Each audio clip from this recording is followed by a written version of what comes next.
இந்த மாதிரி மீட் வந்து சென்னையில் அட்டன் பண்ணியிருந்தோம். நானும் கதிரவனும் அட்டன் பண்ணோம்.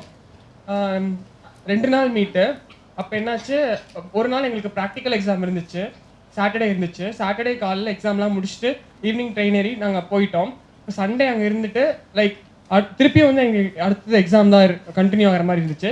அப்புறம் அங்கே போயிட்டு அங்கே ஒரு நாள் அங்கே போனோடனே நல்லா அந்த இடத்துல சென்னையில் இருந்த ஸ்டூடெண்ட்ஸ்லாம் வந்து அண்ணா யூனிவர்சிட்டியில் நடந்துச்சு. அங்கே வந்து எல்லாரும் எங்களை வெல்கம் பண்ணாங்க. அதுதான் எங்களோட ஃபர்ஸ்ட் மீட்.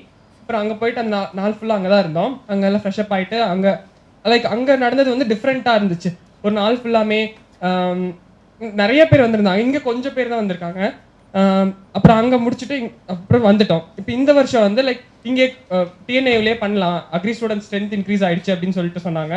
எனக்கு ஃபர்ஸ்ட் வெற்றி அண்ணா தான் சொன்னாங்க, இந்த மாதிரி டிஎன்ஏவில் கண்டக்ட் பண்ணலாம் அப்படின்னு பிளான் பண்ணியிருக்கோம் அப்படின்னு சொல்லிட்டு. ஸோ எனக்கு அப்பவே ஓகே, நல்லா ஹாப்பியாக தான் இருந்துச்சு. ஏன்னா நம்ம யூனிவர்சிட்டிலேயும் நம்ம கேம்பஸ்லேயும் நடத்தும் போது நிறையா ஸ்டூடெண்ட்ஸ் வரும்போது like they can easily mingle with each other, அந்த மாதிரி நான் ஒரு நினச்சேன். ஓகே அப்படின்னு சொல்லிட்டு அப்புறம் டேட் கன்ஃபார்ம் பண்ணிட்டு அப்புறம் சொன்னாங்க இன்னைக்கு. பட் காலையிலேருந்து இன்னைக்கு நான் நிறைய பேர்த்த பார்த்தேன். நான் ஸ்பான்சர்ஸ் எல்லாம் நிறைய பேர் நல்லா ப்ரோவோக்கிங்காக பேசினாங்க. அவங்களோட தாட்ஸ் எல்லாமே டிஃப்ரெண்ட்டாக இருந்துச்சு. ஒவ்வொருத்தவங்களோட வியூஸும் ஒவ்வொரு மாதிரி இருந்துச்சு. It was very nice. And இது வரைக்கும் போனதில் எந்த ஃப்ளாவும் இல்லை. அதிகமாக எல்லாம் எஃபர்ட் போட்டு ரொம்ப ரொம்ப தூரத்துலேருந்து நீங்கள் ட்ராவல் பண்ணி வந்திருக்கீங்க. அதுக்கு எல்லா சப்போர்ட்டும் நாங்கள் பண்ணோம். எங்களால் முடிஞ்சதை நாங்கள் பண்ணோம். இந்த ப்ரோக்ராம் வந்து ஈவினிங் வரைக்கும் நல்லா முடியும்னு நான் நினைக்கிறேன். தேங்க்யூ.